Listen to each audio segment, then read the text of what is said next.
জ্ঞানগঙ্গা বই পড়ার আগে আপনার জীবন কেমন ছিল, আর জ্ঞানগঙ্গা বই পড়ার পর আপনার জীবনে কি পরিবর্তন এসেছে?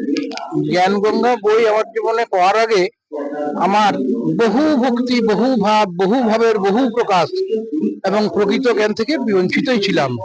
জ্ঞানগঙ্গা, জীবনের পথ এবং গীতা তোমার জ্ঞান অমৃত, এই তিনটা বই একসঙ্গে পাওয়ার পরে বিশেষভাবে জ্ঞানগঙ্গা, জ্ঞানগঙ্গা তো নয় যেন জ্ঞান সাগর, মহাসাগর, সেই মহাসাগরে অবগাহন করে জীবনের যা জ্ঞান পেয়েছি, এই জ্ঞান অনন্য জ্ঞান। এই জ্ঞান পৃথিবীতে আর দ্বিতীয় আসেনি এবং আজ পর্যন্ত বহু মহাপুরুষের সঙ্গ, বহু মহাপুরুষের বই, বহু ভাবের বই পড়েও যা জ্ঞান পাইনি, জ্ঞান গঙ্গা পড়ে তার থেকে অনেক অনেক বেশি জ্ঞানের ভাগিদারি হয়েছি, জ্ঞান অর্জন করেছি এবং জীবনে সেই জ্ঞানকে গ্রহণ করে সেই পথে পরিচালিত হয়ে জীবনে অত্যন্ত আনন্দ, সুখ, শান্তিতে রয়েছি।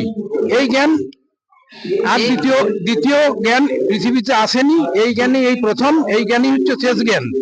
এবং এই আধ্যাত্মিক জ্ঞান এমনই একটা জ্ঞান, যে জ্ঞান মানুষকে মনুষ্যত্বের চরম জায়গায় উত্তীর্ণ করে।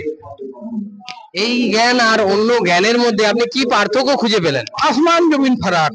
বহু মহাপুরুষের, যারা সব ব্রহ্মা বিষ্ণু মহেশ্বরের সেবা করে, পূজা করে, যারা ওই পথে চলে, তারা যে সব জ্ঞান বা জ্ঞান দান করে, সেই জ্ঞানে তো মুখ্য বা মুক্তি হয় না। একমাত্র সন্ত রামপালজি মহারাজের এই জ্ঞান গঙ্গা পড়েই জীবনের চরম পথকে পাওয়া সম্ভব এবং মোক্ষ লাভ সম্ভব। এছাড়া আর দ্বিতীয় কোনো পথ নাই। জ্ঞান তো অনেক প্রকারের হয়। কেউ বলেন ব্রত করো, গীতাতে কোথায় ব্রত করার কথা আছে? অনেকেই সবাই গীতার কথা বলে, কিন্তু এইটুকু আর জানে না যে গীতাতে কিন্তু কোনো ব্রত করার কথা উল্লেখ নাই। সৎসঙ্গ শ্রী শ্রী ঠাকুর অনুকূল চন্দ্রের পথে দীর্ঘ 40 বছর চলে দেখেছি খালি ব্রত ব্রত ব্রত নিয়ম, কিন্তু এই নিয়মগুলোর কোনো প্রয়োজনই হয় না। কারণ ব্রত বা নিয়ম করে কখনোই উন্নতি লাভ করা যায় না এবং জীবনের উৎকর্ষ লাভও করা যায় না।